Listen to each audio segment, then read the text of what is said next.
Welcome to English Baba channel. Class 7 science का एक chapter है मोशन एंड टाइम। आज हम करेंगे इसके एनसीईआरटी सॉल्यूशन और क्वेश्चन आंसर। तो जल्दी से वीडियो को लाइक कर दो। आई होप चिल्ड्रन आपने वीडियो को लाइक कर दिया है और अभी तक चैनल को सब्सक्राइब नहीं किया तो सब्सक्राइब कर दो सो दैट आपको हमारे सारे अपडेट्स मिलते रहें। क्वेश्चन नंबर 1 है classify the following as motion. आपको ये जो क्वेश्चन दे रखे हैं इनमें मोशन बताना है कि कौन सा मोशन है, स्ट्रेट लाइन मोशन है, सर्कुलर मोशन है या ऑसिलेटरी मोशन है। तो ये बताने से पहले एक बार समझ लेते हैं कि ये तीनों होते क्या है। गाइस देखो, अगर कोई ऑब्जेक्ट सीधी सीधी मूव कर रही है एक स्ट्रेट लाइन पे, जैसे ये आपको कार दिखाई दे रही है बिल्कुल सीधी सीधी जा रही है स्ट्रेट लाइन पर, तो ये स्ट्रेट लाइन मोशन है। कोई चीज गोल गोल घूम रही है, जैसे ये लड़का जो है किसी चीज को गोल गोल घुमा रहा है, ठीक है, तो ये सर्कुलर मोशन है। और अगर कोई चीज, जैसे यहां पे ये पेंडुलम है, ये यूं जा रहा है फिर इधर आ रहा है, फिर इधर जा रहा है फिर इधर आ रहा है, अगर इसका मतलब कोई चीज इस तरह से, ठीक है, या इस तरह से, ठीक है, वो जाएगी आएगी आएगी जाएगी, पॉइंट ए पे गई बी पे गई, इस तरह से इस तरह से इस तरह से, तो ये क्या है, हमारा ऑसिलेटरी मोशन है। अब इस यहां पे हम समझ के चलेंगे, इन सबको मैंने अलग अलग लिख लिया है आपको समझाने के लिए। जैसे motion of your hands while running. अब देखो, जब हम भागते हैं तो पहले एक हाथ आगे आ जाता है, एक पीछे चला जाता है, फिर ये पीछे वाला, फिर ये आगे आएगा, ये पीछे जाएगा, तो इस तरह से ये होगा। तो ये क्या है, हमारा ऑसिलेटरी मोशन है। तो आंसर में आप क्या लिख दोगे, ऑसिलेटरी मोशन। नेक्स्ट देखो, motion of a horse pulling a cart on a straight road. Horse pulling a cart, जो घोड़ा गाड़ी है बिल्कुल सीधी सीधी स्ट्रेट रोड पे बढ़ रही है, तो बच्चा भी बता देगा सर ये क्या है, ये है स्ट्रेट लाइन मोशन। नेक्स्ट देखो, motion of a child in a merry go round. Merry go round ये झूला होता है, आपने बचपन में झूला होगा, गोल गोल घूमता है, तो ये क्या है, सर्कुलर मोशन है। Next, motion of a child on a seesaw. अब देखो सीसॉ में इस वाले बच्चे का जो मूवमेंट है, ये कभी ऊपर जाएगा फिर नीचे आएगा, फिर ऊपर जाएगा फिर नीचे जाएगा, फिर ऊपर जाएगा, ऐसे ये वाला बच्चा, ये इस टाइम ऊपर है थोड़ी देर में नीचे आएगा, तो ये क्या टू एंड फ्रो हो रहा है, तो ये क्या है, ऑसिलेशन मोशन। आंसर क्या लिख दोगे, oscillatory motion. Motion of the hammer on a electric bell. Electric bell पे क्या होता है, ये जो ये होता है, ये इस पे बार बार टकराता है, पीछे जाता है, टकराता है पीछे जाता है, इसका मतलब ऐसे गया फिर पीछे आया, फिर ऐसे गया फिर ऐसे, तो कौन सा है, ऑसिलेटरी। तो आंसर में क्या लिख दोगे आप, oscillatory motion. Next, motion of a train on a straight bridge. बिल्कुल सीधी सीधी एक स्ट्रेट ब्रिज पे ट्रेन चली जा रही है, जैसा आपको यहां दे रहा है, तो आंसर क्या होगा, straight line motion. Which of the following are not correct. देखो ध्यान से क्वेश्चन को समझना, ये पूछ रहा है इनमें से वो ऑप्शन बताओ जो करेक्ट नहीं है। तो देख लेते हैं, the basic unit of time is second, ये तो करेक्ट है। Every object moves with a constant speed, ये कह रहा है हर ऑब्जेक्ट इस कांस्टेंट स्पीड से मूव करती है। अब आप इसको समझो, ये कह रहा है कि हर ऑब्जेक्ट कांस्टेंट स्पीड से। अब कोई बच्चा है जो साइकिल चला रहा है और एक इंसान है जो कार चला रहा है, क्या दोनों की स्पीड बराबर होगी, भाई साइकिल वाला थोड़ा धीरे चलेगा और कार वाला थोड़ा तेज चलेगा, तो ये हो गया हमारा wrong. Distance between two cities are measured in kilometre, सही बात है, भाई हम ये बताते हैं कि फलाने शहर से इस सिटी से इस सिटी की दूरी 50 किलोमीटर है, तो किलोमीटर में देखी जाती है, ये तो सही है।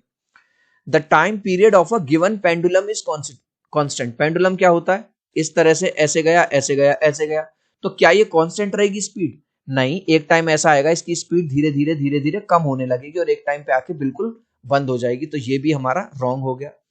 The speed of a train is expressed in mile per hour. क्या यूजली ट्रेन की स्पीड जो है माइल पर आवर में दिखाई जाती है, नहीं, किलोमीटर पर आवर में दिखाई जाती है।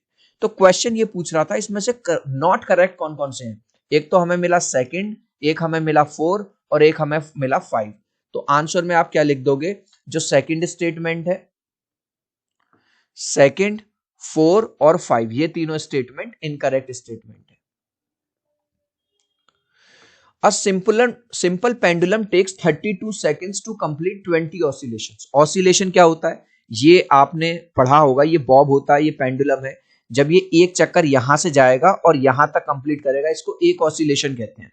तो ये कह रहा है ये 32 सेकंड्स लेता है 20 ऑसिलेशंस कंप्लीट करने में, तो टाइम पीरियड निकालना है। इसके लिए एक छोटा सा फॉर्मूला लगा दो, टाइम पीरियड का फॉर्मूला होता है time taken divided by number of oscillation. तो टाइम कितना लिया 32 सेकेंड्स और टाइम कितना लगा, सॉरी 32 सेकेंड्स लगे और ऑसिलेशन कितने हुए 20, डिवाइड कर दिया तो टाइम पीरियड निकल के आ गया 1.6 सेकेंड। हो गया आंसर। गाइज अभी तक आपने इस वीडियो को एक लाइक नहीं किया है तो आपसे रिक्वेस्ट करूंगा प्लीज वीडियो को एक लाइक कर दीजिएगा। ऐसा वीडियो बनाने में बहुत मेहनत लगती है, आपके एक लाइक से एक सब्सक्राइब से बहुत मोटिवेशन मिलता है। मैं 3 तक काउंट करूंगा चिल्ड्रन, प्लीज वीडियो को लाइक कर दो। 1 2 3। आई होप चिल्ड्रन आपने वीडियो को लाइक कर दिया है, चैनल को सब्सक्राइब कर दिया है। Thank you guys. The distance between to station is 240 kilometre. मान के चलो एक स्टेशन ये रहा, एक स्टेशन ये रहा और इन दोनों के बीच की जो डिस्टेंस है वो है 240 kilometre. A train takes 4 hours. Train को 4 घंटे लगते हैं, ठीक है, यहां से यहां पहुंचने में। स्पीड बतानी है, बच्चों वाला सवाल है। Speed equal to distance upon time. Distance कितनी थी 240, टाइम लगा 4 आवर, डिवाइड कर दोगे तो स्पीड निकल के आ गई 60 किलोमीटर पर आवर। अब इस क्वेश्चन को बहुत ध्यान से समझेंगे। The odometer of a car reads 57321 point kilometre. Odometer क्या होता है चिल्ड्रन, आपने कार में देखा होगा जहां पे स्पीडोमीटर होता है वहीं पे ओडोमीटर होता है। ओडोमीटर सर क्या काम करता है, भाई आपकी कार कितनी चल चुकी है, 10 किलोमीटर, 1000 किलोमीटर, 5000 किलोमीटर। तो ये कह रहा है कि जब ओडोमीटर गाड़ी के स्टार्ट होने से पहले इतना था, ठीक है, और उस टाइम हो रहा था 8:30 बज रहे थे, 8:30। What is the distance moved by the car. अब टाइम हो गया 8:50। The odometer reading has change to 5733। मैं आपको इसके क्वेश्चन को ना थोड़ा इजी कर देता हूं। ये पूछ रहा है कि मान के चलो ओडोमीटर में 10 किलोमीटर कोई कार चली थी 8:30 बजे से, ये मैं अपनी तरफ से मान रहा हूं, और 8:50 पे जो रीडिंग है यानी कि 20 मिनट बाद वो हो जाती है 25 किलोमीटर। तो यानी कि 10 तो ऑलरेडी था, 25 पे वो पहुंच गया, तो उसने कितना चला 25 माइनस 10 यानी कि 15 किलोमीटर चला है वो कितने मिनट में, 20 मिनट में। तो अब आंसर कैसे लिखेंगे, पहले फर्स्ट रीडिंग निकालेंगे। फर्स्ट रीडिंग दे रखी थी ये और सेकंड रीडिंग दे रखी थी, तो वो कितना चला, तो डिस्टेंस क्या होगा, फाइनल रीडिंग में से इनिशियल रीडिंग को माइनस कर लेंगे। तो जब आपने ये माइनस किया, ठीक है, फाइनल में से इसको माइनस किया, ठीक है, तो ये आ गया आपका 15 किलोमीटर, ठीक है। अच्छा अब आप यहां पे देखो स्टार्टिंग में टाइम था 8:30 और अब इस कैलकुलेशन करना है 8:50 का। अब टाइम को भी माइनस कर लो, 8:50 में से 8:30 को माइनस करेंगे तो हमारे पास 20 मिनट आ गया, यानी कि अब हमारे पास डिस्टेंस भी आ गया और अब हमारे पास टाइम भी आ गया। अब सिंपली इसको फॉर्मूला में लगा दो, speed equal to distance upon time.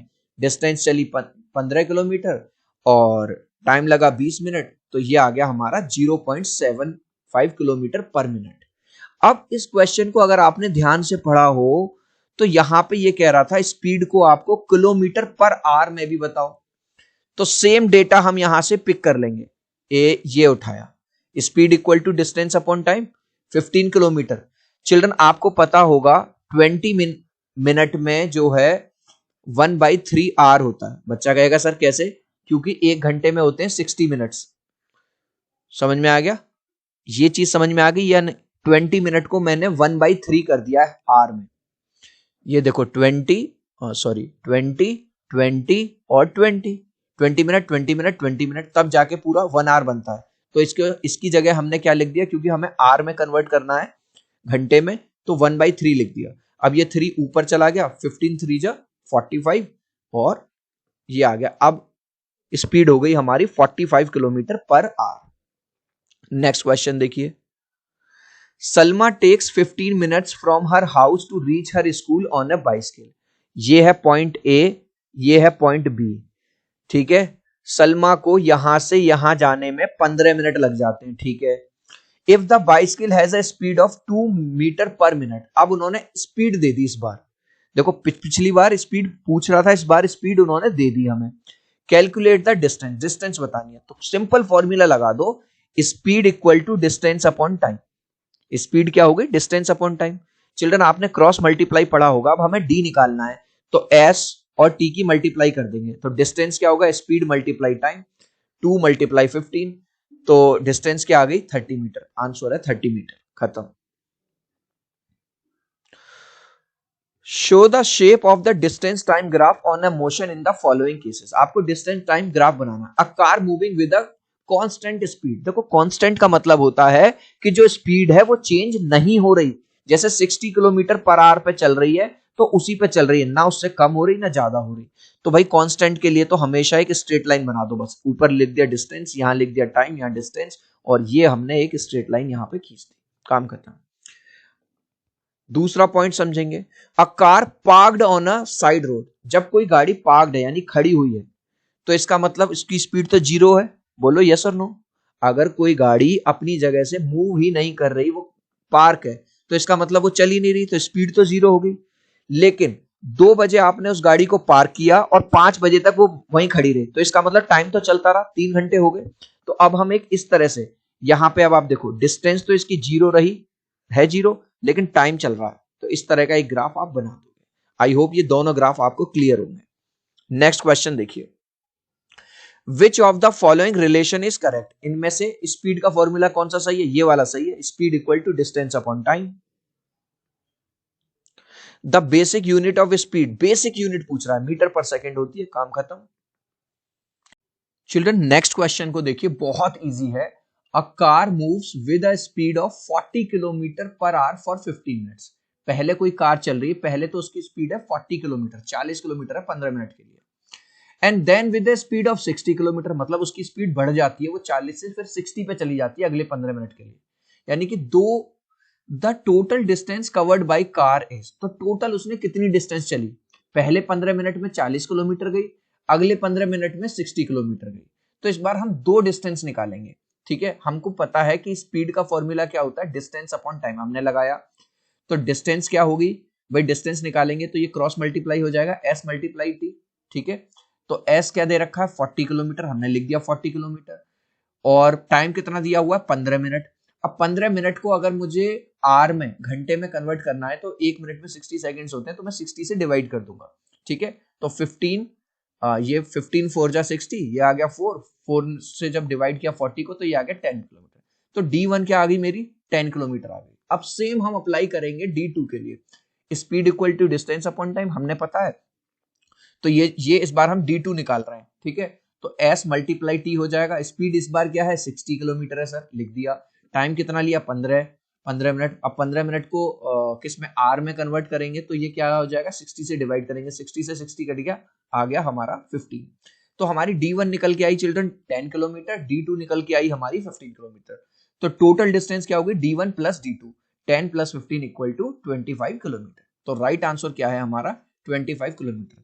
अब याद रखना बच्चों, इस क्वेश्चन का हमें डायरेक्ट आंसर नहीं लिखना है। कुछ बच्चे क्या करते हैं, बस क्वेश्चन के साथ आपको एग्जाम में ये सॉल्व करके दिखाना पड़ेगा। जब आप अपने नोट्स बना रहे हो आपको सॉल्व करना पड़ेगा, तब आपको मार्क्स मिलेंगे। Next question, figure 13.15 shows the distance time graph. ये रहा हमारा एक डिस्टेंस टाइम ग्राफ, इन्होंने हमें दिखाया हुआ है। For the motion of two vehicles, एक व्हीकल है ए, एक व्हीकल है बी। ठीक है, which one of them is moving faster, कौन सा ज्यादा तेज चल रहा है। अब आप देखो, ये है ऊपर की तरफ, ये जा रही है डिस्टेंस और ये जा रहा है हमारा टाइम। अब आप देखो किसने ज्यादा डिस्टेंस कवर करी, उतने ही टाइम में। जैसे सपोज करो ए, यहां पे देखो, अगर आप इस वाले टाइम में देखो, मान के चलो 2 घंटे बाद, भाई ये तो और ये है हमारी, सपोज करो डिस्टेंस, ये इधर आ गई 2 किलोमीटर, इधर आ गई 4 किलोमीटर, इधर आ गई 6 किलोमीटर, 8 किलोमीटर। तो ये पहुंचा 2 किलोमीटर 2 घंटे बाद, और ये पहुंच गया भाई साहब, ये लो, ये पहुंच गया 4 किलोमीटर। तो आप देख रहे हो जो ए व्हीकल है इसकी स्पीड ज्यादा है, तो आंसर में बस आप एक लाइन लिख दोगे, vehicle a is moving faster than vehicle b. Next question देख लो, which of the following distance time graph a truck moving with speed which is not constant. Constant का मतलब चिल्ड्रन मैंने पहले भी बताया, दोबारा बता रहा हूं, अगर कोई भी ऑब्जेक्ट एक समान, एक सेम स्पीड से मूव कर रहा है, ठीक है, तो वो होती है हमारी कांस्टेंट। अब आप ये वाला ग्राफ देखो, बिल्कुल सीधी सीधी जा रही है, कांस्टेंट है भाई, ये बिल्कुल सीधी सीधी जा रही है, बिल्कुल कांस्टेंट है, ये बिल्कुल सीधी सीधी जा रही है, बिल्कुल कांस्टेंट है। लेकिन अगर आप ये देख रहे हो, ये वाला ग्राफ पहले ऐसे गया और फिर स्पीड एकदम से बढ़ गई, तो नॉट कांस्टेंट है हमारा ये वाला। ठीक है, अब यहां पे इसको दिया हुआ है, ये 1 2 3 माना जाएगा, जो थर्ड वाला है। इस लास्ट क्वेश्चन का आंसर आप मुझे दोगे कमेंट सेक्शन में, देखूंगा कितने बच्चे राइट आंसर देंगे। Motion of a child in a merry go round, अगर कोई बच्चा इस तरह के झूले में झूल रहा है मैरी गो राउंड में, तो इसका कौन सा मोशन है? सर्कुलर मोशन है, स्ट्रेट लाइन मोशन है, या ऑसिलेटरी मोशन है? आप चाहो तो अपने आंसर में ए, बी या सी लिख देना कमेंट में, मैं समझ जाऊंगा। सो आई होप मेरा ये छोटा सा वीडियो आपको बहुत अच्छा लगा होगा। प्लीज वीडियो को लाइक कर देना, चैनल को सब्सक्राइब कर देना। अब हम मिलते हैं अगली वीडियो में। Bye bye.